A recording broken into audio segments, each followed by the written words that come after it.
अस्सलामुअलैकुम दोस्तों, कैसे हैं आप सब लोग। उम्मीद करता हूं आप सब लोग खैरियत से होंगे और हमारी बताई हुई दवाओं से फ़ायदा उठाते होंगे और दूसरों को फ़ायदा पहुंचाते होंगे। दोस्तों, हम हाज़िर हैं आपकी खिदमत में एक नई वीडियो के साथ। पिछली वीडियो में हमने बात की थी जवारिश सफ़रजली काबिज़ के बारे में और आज हम बात करेंगे जवारिश सफ़रजली मुसहिल के बारे में। तो दोस्तों, वीडियो शुरू करने से पहले आपसे गुजारिश है कि अगर अभी तक आपने हमारे चैनल को सब्सक्राइब नहीं किया है तो फ़ौरन ही हमारे चैनल को सब्सक्राइब कर लीजिए और बराबर वाले घंटी के बटन को ज़रूर दबा दीजिए ताकि हम चैनल पर जो भी वीडियो अपलोड करें वो सबसे पहले आपके पास पहुंच सके और आप सबसे पहले उस वीडियो से फ़ायदा उठा सकें और दूसरों को फ़ायदा पहुंचा सकें।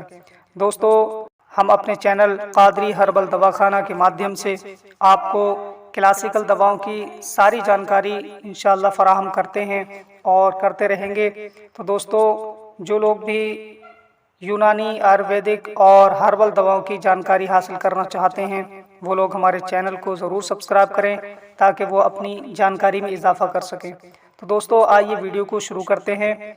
जवारिश सफ़रजली मुसहिल ये किस काम में आती है और इसके इस्तेमाल करने का तरीक़ा क्या है।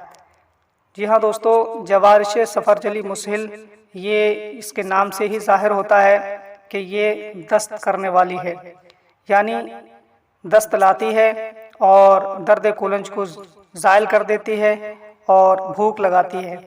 तो दोस्तों, ये बेहतरीन दवा है जवारिश सफ़रजली मुसहिल। जिनको कब्ज़ रहती हो वो लोग इसे इस्तेमाल कर सकते हैं और अगर हम इसके इस्तेमाल करने की बात करें तो इसको जो है सुबह को 7 माशे तक यानी छोटा आधा चाय का चम्मच इस्तेमाल करें। अर्क बादियान के साथ में या अर्क मको के साथ में इस्तेमाल किया जा सकता है। तो दोस्तों, ये थी आज की जानकारी जो हमने आपकी खिदमत में पेश की। उम्मीद करता हूँ ये वीडियो आपको पसंद आई होगी।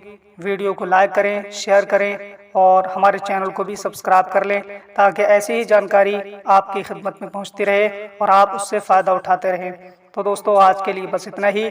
मिलेंगे अगली नई वीडियो में, तब तक के लिए दीजिए हमें इजाज़त और अपना ख्याल रखिए।